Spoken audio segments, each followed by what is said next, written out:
किसी जंगल में एक घोड़ा रहता था। जहाँ पर घोड़ा रहता था वहाँ बहुत सारी हरी हरी घास उगी हुई थी। ये घास बहुत स्वादी और रसीली थी। घोड़ा ये घास बहुत चाव से खाता था। घोड़े की जिंदगी आराम से बीत रही थी। एक दिन वहाँ एक हाथी घूमता हुआ आ गया। हाथी को कोमल घास में चलने में बहुत मजा आ रहा था।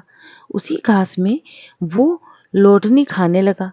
हरी घास को ढूंढता हुआ देखकर घोड़ा बहुत दुखी हुआ। हाथी को वो जगह बेहद पसंद आ गई। इसी कारण वो कहीं न जाने का नाम ही नहीं ले रहा था।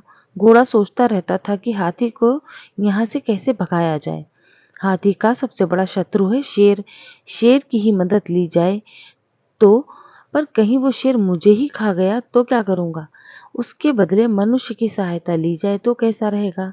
ऐसा सोचकर घोड़ा मनुष्य के पास चला गया।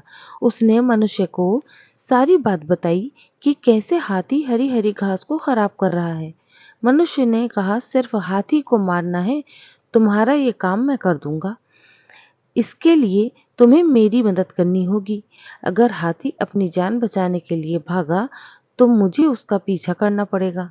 इसके लिए मुझे तुम्हारी पीठ पर बैठकर दौड़ना पड़ेगा।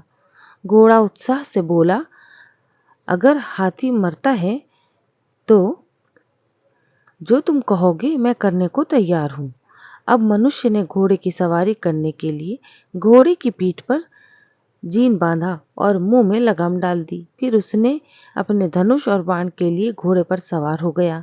घोड़े को टक टक करके भगाया। मनुष्य को घोड़े की पीठ पर बैठकर चलना बहुत अच्छा लगा। कुछ ही देर में वो दोनों हाथी के पास पहुंचे। हाथी आंखें फाड़ फाड़ कर देखने लगा, घोड़े की पीठ पर ये नवीन प्राणी कौन है।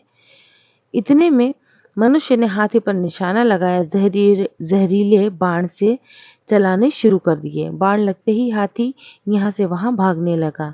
आखिरकार हाथी गिर पड़ा। जहर के कारण हाथी को अपनी जान गंवानी पड़ी। घोड़े ने मनुष्य से कहा कि मैं तुम्हारे मन से धन्यवाद करता हूँ। अब तुम नीचे उतरो और ये जीन और लगाम उतार लो। अब मुझे मुक्त कर दो। ये सुनकर मनुष्य जोर जोर से हंसने लगा। फिर घोड़े से कहा, मुक्त होने की आशा तुम हमेशा के लिए छोड़ दो, उसी में भलाई है। उस दिन से घोड़ा मनुष्य का गुलाम बन गया। इसीलिए बिना सोचे समझे किसी पर भी विश्वास नहीं करना चाहिए।